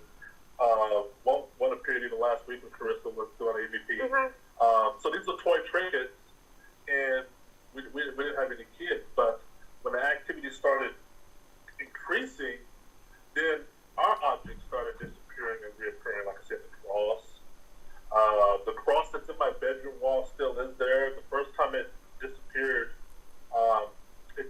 and was gone for like 4 or 5 days. This is the cross that my cousin bought me when she came to stay with us in 2013. She bought this cross as a gift, and I put it on my master bedroom wall, and she left, and then about 6 or 8 months later, it went missing. Well, most of the things that goes missing in my house, I never see again. So I didn't really. Oh, really? Even if you ask them to bring them back? Yeah, I've even asked and took other people's advice on how to ask. No, nothing comes back. Oh, really? My or team stuff. Huh. Yeah. That's interesting. The Bibles come back, even though there's 2, I think, still missing, but no, most of the stuff doesn't come back. Well, this cross was missing, and this was May of 2014. I'm in my office, and I'm laundry. And as I'm doing laundry, I put my clothes in the washing machine. I'm in my office, and I noticed that it's taking my wash cycle forever because I have to be somewhere, and I'm waiting for my clothes to wash. I put them in the dryer. But about an hour into the wash machine cycle, I start hearing this thud, this clank, clank, clank, clank, clank, clank. Even then, I didn't even get up. I thought it was weird, but I didn't get up at that time. But when it finally stopped, I went to go retrieve the wet clothes and put them in the dryer. And when I opened up and reached in, I felt the cross. I felt something hard. Well, when I pulled it out, it was the cross that had been missing 4 to 5 days. Now, I remember distinctly putting my clothes in the washing machine. And that clank, clank, clank didn't happen until maybe the last 5 or 10 minutes. Had that cross been in there when I put my clothes in there, I would have heard that clank, clank, clank instant. So I know whatever they did was they teleport or import, whatever the terminology is, they put that cross in the washing machine with the cycle. Now, have you ever been scratched or pushed or punched or anything? Not me. Tina's been scratched. Oh. You got pushed on the stairs. And I got pushed on the stairs with I tore my patella tendon. We've never attributed to the entity pushing me because it was a weird fall. The day I fell January 2nd of 2014. By then the activity had subsided, but it was a weird fall. And Dawn and Steve were here, did catch an EVP, and they'll play when they come back on the show. The EVP saying, "Push Keith downstairs." But yeah, Tina was scratched on her arm, and then like I said, that push. Are you going to allow any other paranormal teams to come into your house? Probably not at this stage, no. We're coming to the drawdown, if you will, of the investigation. There's a lot of information gathered and compiled that's going to be shared by every team and then by people in the UK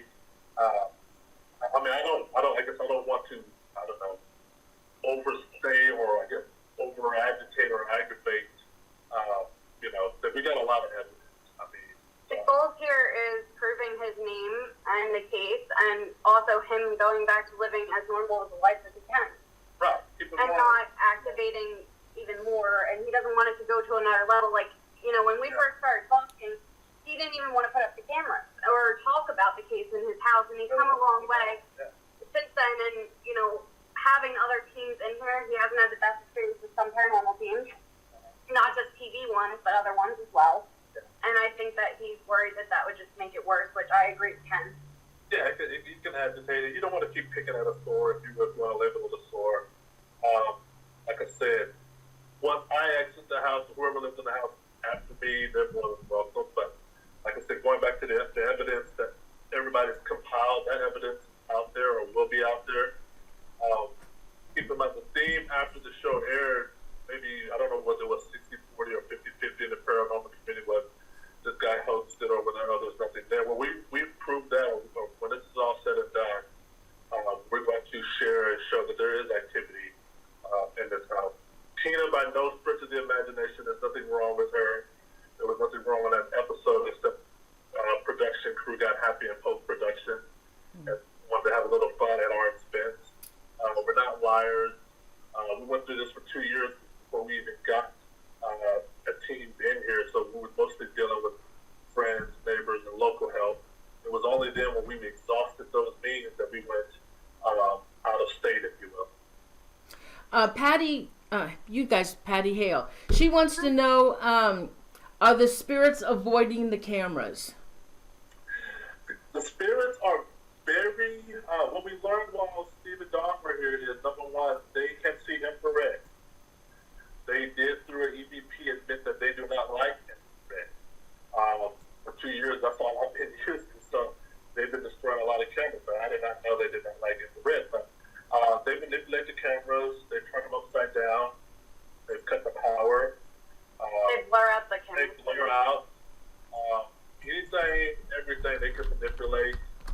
They do it at our expense because one of the clips you showed, the entity, while Steve and Dawn are setting a listening device in the hallway, the EVP is the entity saying, it's the camera, it's the camera. They're trying to figure out what it is. And then they finally just get night cam, because that's what I've been using for the last 2 years. Not strong EVP. But yeah, they manipulate them. I didn't know this when I started renting cameras tenfold, that the activity did increase because they would destroy the cameras or take them. And then when they took them, I would go buy more cameras, and then I would buy cameras to watch the cameras, and they would just, you know, take them and destroy them, and the activity would spike until somebody finally told me he stopped and desist with the camera. I didn't know that, because when I would call for help, first thing people said, well, you got to send us evidence of stuff happening, and we're not going to help you. So I would erect more cameras, and then that would make matters worse. But yeah, electronics, TVs, I've had my TV come on and off. The garage door goes up and down. Microwave does tricks on its own. Yeah, all kinds of stuff. And Chris has seen a lot of that. My phone. My phone starts making this weird sound, and it's done it twice, and since I've been here, it's never done it before, where it's like, we caught it on camera twice, and it's the weirdest thing. Yeah, it comes to life. He didn't believe me that I heard voices coming out of it until he heard it today. And he's like, yeah, that does kind of sound a little weird. I'm like, yeah, it's like almost like it's using it as a spirit box, if that makes sense. Yeah, it sounds a bunch of, like, for no weird reason, you know. It's random, yeah. And it turns into a spirit box.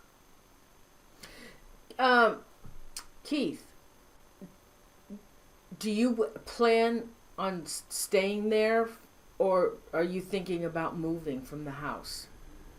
I'm thinking about moving now with the, the affirming that there is activity here, there is bona fide activity, and then, like I said, I would think my time here as that. I did not want to let another group or team write the ending of we saw nothing, therefore it's fake, because that would have been the end of it. I mean, if Carissa and Nikki and others came to me like they did last year, and I said no, the paranormal community probably would have shoved this in the category of we don't know enough about it, but we hint at the face, so therefore we're not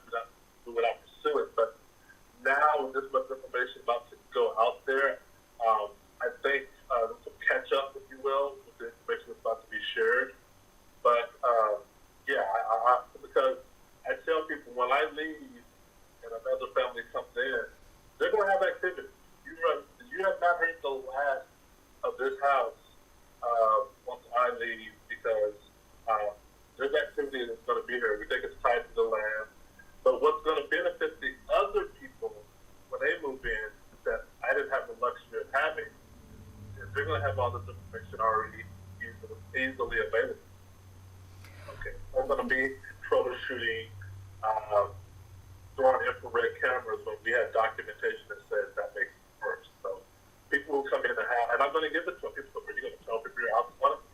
Yes, I cannot have anybody come in this house blindly with family, with parents, and be just total oblivious, especially me with 4 years of knowing and the level of documentation, the level of exposure, and just be play ignorant. I mean, that would just be, I couldn't live with that, because we barely stayed in here. I mean, barely. And I had children of my own. I would have been out here a long time ago. You know, the thing is, if nobody knows about the history of your house, then they may get a renter. But if they do, they may never be able to rent that house again. Yeah. You know? Now, another thing is, are you worried that if you do move that it will follow you? I was worried before.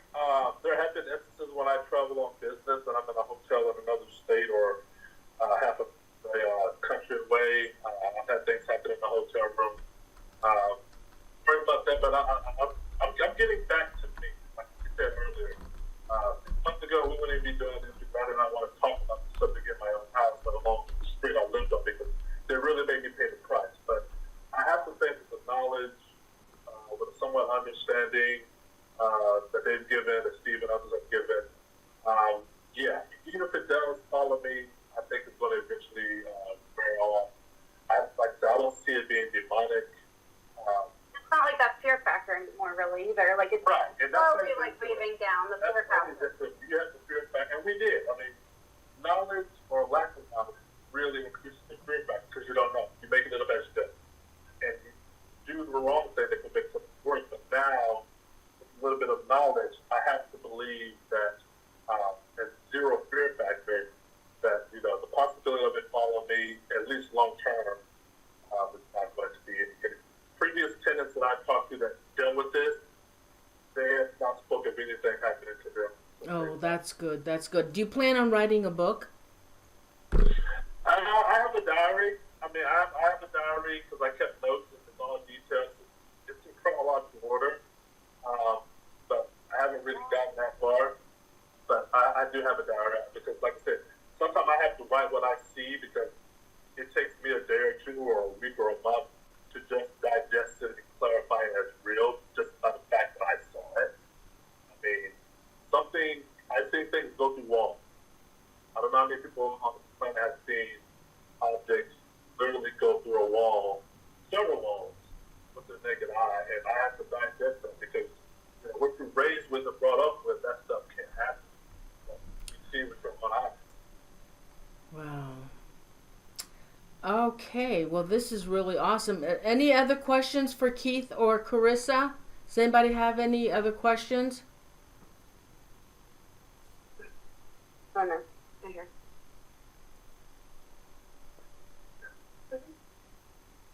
Any other questions? It's 30-second delay. Okay. No, there's just footsteps. That's what we keep looking at. Everybody, I hope you enjoyed the show, and I'm so glad. Oh, tell Keith, never let someone else define his experiences as real or not. Keep his head up and stay true to himself. No one else was chosen to walk your path, and that came from Midnight Enamorada. Oh, thank you. Thank you. Anyway, I'm glad you were able to tell your story. This is what my show's all about. Bringing the viewer, anybody like you that's written a book, has a story to tell, this is what I do. I present it to the viewers. So thank you, Keith and Carissa, for coming on the show tonight. Thanks for having us. It was a pleasure to have you. Anybody else have any other questions? How can you stop all the things that's going on in the house? That's from wrong? Good question. What Nikki, Carissa, and the guys in the UK told me, and others, I'm leaving some other teams out locally, is you really have to, once you find out something aggravates something, you have to desist immediately. If you find out cameras or save or even openly challenging something, never do that. Because they, keep in mind, supernatural. They never sleep. They watch you 24/7. And nothing you can do is going to outdo them. They're going to take what you do and times it by 10. So the best thing you can do is dial it back. There were times when the house was so active, just get in a hotel. Just spend a week away. It's going to resolve, or the energy is going to lessen. They hate it. They do hate that, by the way. They have hit the kids a few times as a result of that. But you have to just learn to dial it back. If the activity is too much where you can't take it, get a hotel, stay with friends, open up some windows, let the energy out. But don't agitate. Like I said, stop picking at a store, let it heal, don't aggravate it. Don't put another log on the fire, because you're not going to win. And I've learned that. It took a while to learn that, because I'm getting false information. I'm getting, put more cameras, dude, that's cool, put more cameras, and yeah, we didn't see that. It's off camera, but we want to see that, and yeah. The more energy you feed something, Exactly. You're absolutely right. You're absolutely right. And by you videoing all the time, that is also feeding into them. Oh, yeah. Always. But it's not the client's fault when investigators are telling him to do stuff. As investigators, and I hope every investigator listening takes this seriously, you really need to be careful what advice you're giving your clients. You really need to understand what they're going through, and you need to know your stuff. There's no experts, but you should know what provokes and what doesn't provoke. Yeah. They ask me questions. Dawn and Steve ask me questions. And everything, and I know this is my career, we depend on it, everything has a trend surrounding it, okay? There's a cause and effect that we live in. Mm-hmm. All we have to do is find the cause, okay? We might not never know why they picked this house out of 100. We might not never know that. But what we can know is, okay, when did the activities spike? Oh, it spiked when I bought a whole bunch of cameras in Amazon. Okay, let's go back and remove the cameras and see if that goes, if it dials it back. Yeah, dials it back. Okay, check that off. No more cameras. Don't challenge it. Don't go into a room. I know they throw things that break your favorite item or wake you up. They wake you up, but don't go into a middle of a room and scream, shut up at the top of your voice, or get the hell out of my house. Because guess what? They're not going to get the hell out of your house. But they're going to bring hell to your house. Okay? And that's what they've been telling me and helping me with, because you can't outbeat these things.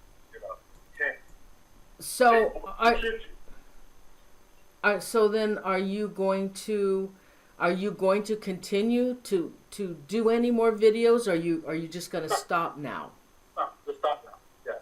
This is all about gathering the evidence, not putting a period after the Ghost Adventures episode, and really letting the prayer know. Because this is you and your ladies and gentlemen's field. I happen to fall into it by my experience, but this information I have to believe is educational to the point to where you want to educate listeners that, hey, there's something out there that we can't explain that maybe we should pay more attention to and learn together. That's my motivation. That's the only motivation I have, as well as trying to get back to 8 hours of sleep. Once you guys have this information, I'm hoping y'all call a meeting or a room or a conclave somewhere and discern and look at it and be like, hey, wow, 500 AVPs at a house. Never heard of that. How does that even work? So y'all can have these dialogues. Maybe I'm going back to do what I do, being project movie. Well, you're very similar to all of us. Oh, I do. Oh, yeah. But no, I think that this is a really good case that the paranormal community can learn from. Poltergeist cases are hard to understand. I'm still trying to understand, and apparently, according to Steve Mayer and Don Phillips, this is one of the rare poltergeist cases where they're very interactive, very intelligent, and, it's definitely an interesting experience being here. I'm thankful that I was able to help Keith pretty much prove some of his case. You're never going to prove it 100%, unfortunately, but that's okay, because as long as I can help the other wonderful investigators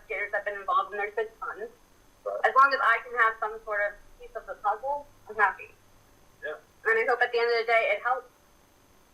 And so, and Keith, as long as you continue to live there, you're not afraid. You're not afraid to sleep at night. You're not afraid what you're gonna come home to after work. And do you have any pets, by the way? No pets. No. Okay. You're just going to continue on and just accept what's happening. Have you thought about maybe bringing any more clergy into the house, or bringing, having the house exorcise, have an exorcism done on the house? Well, keep in mind Father Roy performed the exorcism July of last year. He was the last clergy in the house. The activity outside, I mean, the videos shared today are a year plus old.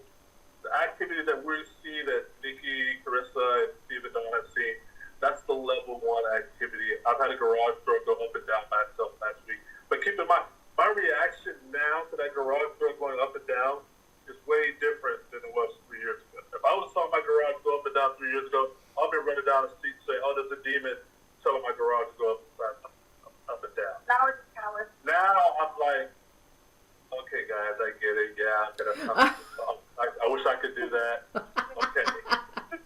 Oh my God. And that's it. And then I get in my car and drive off, and they're probably struggling their shoulders like, oh, that don't work on them. So yeah, that mindset. I'm not naive because I don't know what tomorrow will do. You know, once Chris doesn't believe, I can come back and they think, well, we've been pulling our funds to all your people now, but now we're going to take it out. I don't know if none of that's going to happen, but even if that did happen, I got her, I got these other people, I got dogs. The Scientific Establishment of Parapsychology, an organization of 600 members globally, know of this case, so they're going to chime in. So I'm not alone anymore, and I'm not so far fearful. You know, bed shaking, all that. Yeah, it's the middle of the night. You know, it's just natural. It gets uneasy, but nowhere near the uneasy it was 2 or 3 years. And if it ever gets to that level again, like you said, he knows damn well that we'd be right back on the plane. Yeah, and like I said, knowledge is power. I don't overreact, because overreact escalates, and we've got plenty of proof of that, you know. And like I said, I doubt very seriously the activity that I had last year and the year before is going to exist. I just doubt that. It doesn't feel the atmosphere, the room doesn't feel that way. The house doesn't feel that way. The house was humming for a while. It hasn't been humming for 12 months or more. So that happened at my house, by the way, before I even came here, which I didn't know your house hummed. You never told me that, but my house was humming and Nikki's house was humming the same day. But that was 2014. Yeah, so we had that experience in our house before coming. Because the tension was subsiding. All that's subsided now. They're going to play their Christmas games, and that's why I said they're probably not going to be here, because, you know, half the people that lived in this house probably witnessed or experienced stuff and just shrugged it off. Like, oh, okay. Or just outright lose. Wow. Yep. Okay, well, you know what? Again, I want to thank you, Keith, and thank you, Carissa, for being on the show tonight. It was a pleasure to have you on, and I was really happy that you were able to tell the viewers your story. Thank you. Thank you. Thank you so much, guys. Thanks. Thank you. Thank you. Bye-bye. Bye. Good night.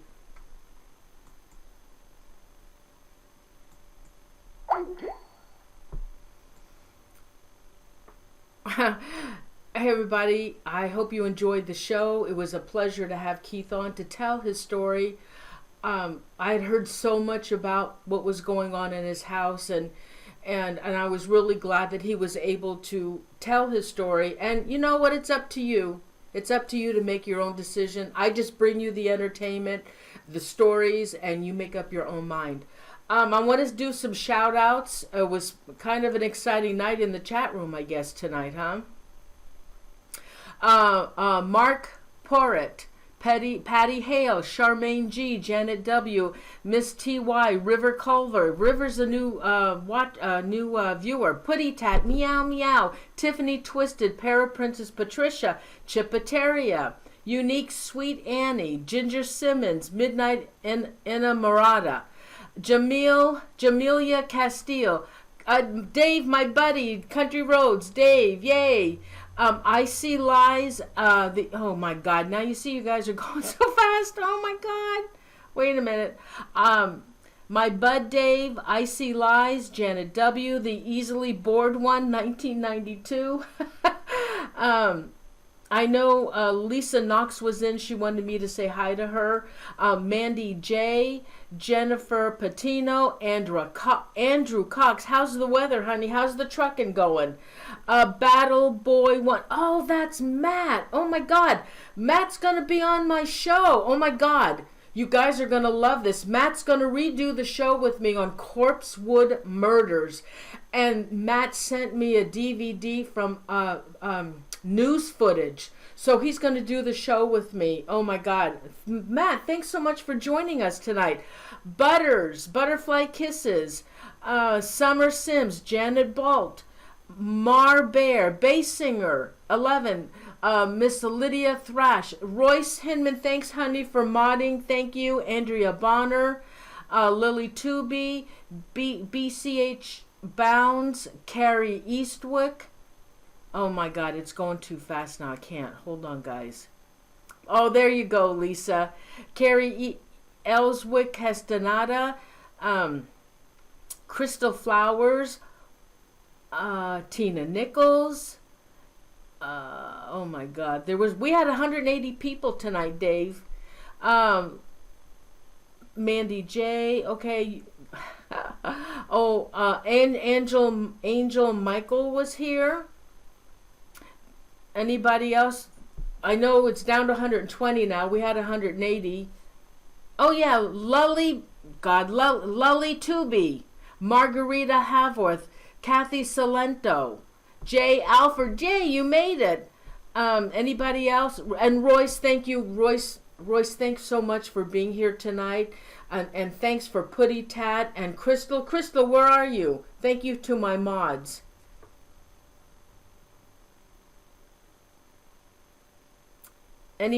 Donna Gordon. Anybody else want shout outs? There's still 118 left in the chat room. Twister Dar 1. Oh yeah, River. And Mama Bear was in. I haven't seen her in ages. Okay, Thursday. Hi Jimmy. Hi honey, Jimmy Cortez. Oh, and Draxel was in. That's right. Draxie was in. I've known him for years, since 2007. And Tatum. Midnight. She can see chat but can't participate. Well, I don't know why. River has been going through River Culver has been going through, and David Coffin, River has been going through every one of my videos and watching them one by one, and I keep getting these messages. Oh, great show, Noreen, great show, Noreen. You got 200 videos, River, to go through. G. Bernier. Anybody else? Anyway, Thursday I have another show. Hi Angel Michaels, she didn't write a book, but she's got a demonic haunting. We've been trying to get Dave to go out there to do an investigation. Hi Crystal Flowers, she lives in Indiana on a farm, and that's all she'll tell. She won't tell me where the location is, but she is on American Indian ground. Christian Walker, Daniel Giovanelli, Carl White. And now I'm hoping that she won't chicken out. She's never done this before, and she wants to tell her demonic story. She has been sexually attacked by the ghost. She's had problems ever since she's been in this farmhouse. Hi Chippetary, Tommy Roberts. So I'm hoping and you know what? I learned my lesson. I'm gonna have a backup show. So I will have a backup show. Dave won't be around to help me out, so I'll have to do this on my own. I'll have a backup show just in case she chickens out. And she may. But for now, I'm hoping that she will show up. I'll make her as comfortable as I can, and she doesn't have to look at anybody. She's just going to talk to me on the phone like she's telling me her story. So anyway, so that's what's happening on Thursday.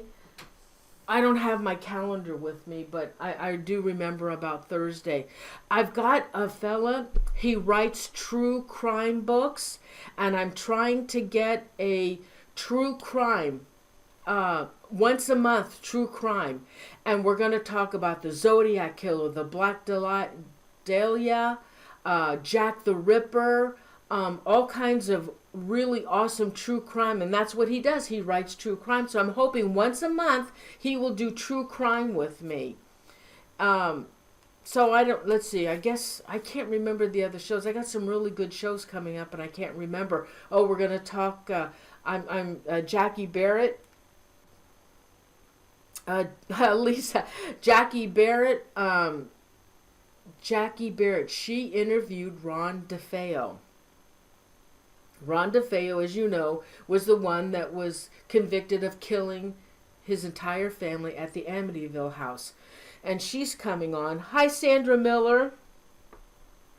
And she's coming on, and we're going to be talking. She interviewed him, and she's been on TV. She's a psychic clairvoyant. She's been on TV so many times. You'll recognize her when you see her.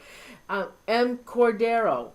And she's going to talk about Ronnie DeFeo, and she's going to talk about the Amityville. So that's going to be, that's really, I'm really looking forward to it. Me and Dave and David Weatherly, in April, we're going to do another show together on a missing case. Dave picked it out, and he goes, hey, Noreen, how about this case? And, oh my God, it's creepy.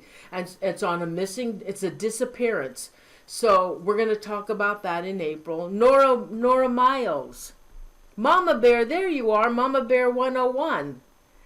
Okay, so I don't have my calendar in front of me. So, Tiffany Twisted. So, anyway, got lots of shows, and there's some really good ones coming up too. So now see, I got to go. I need to edit the end of this. So, everybody, thank you so much. Sandra Miller, thank you. I love you guys. You know I love you, and joining me every week is just awesome. And this was just an extra special show, okay? And oh God, that's right, Royce. I've got the Sally House. The Pickmans are coming on the show with Carissa Fleck, and Tony and Deborah Pickman are coming on the show. And they're going to talk about the Sally House, their experiences. Carissa is going to talk about her Andrea Bonner. I think I said hi to you, honey. And she's going to talk about the horsefly, and they're also going to talk about this project that they are starting together. It's going to be awesome. So I can't think of the other shows now. Everybody, Everyday Bob.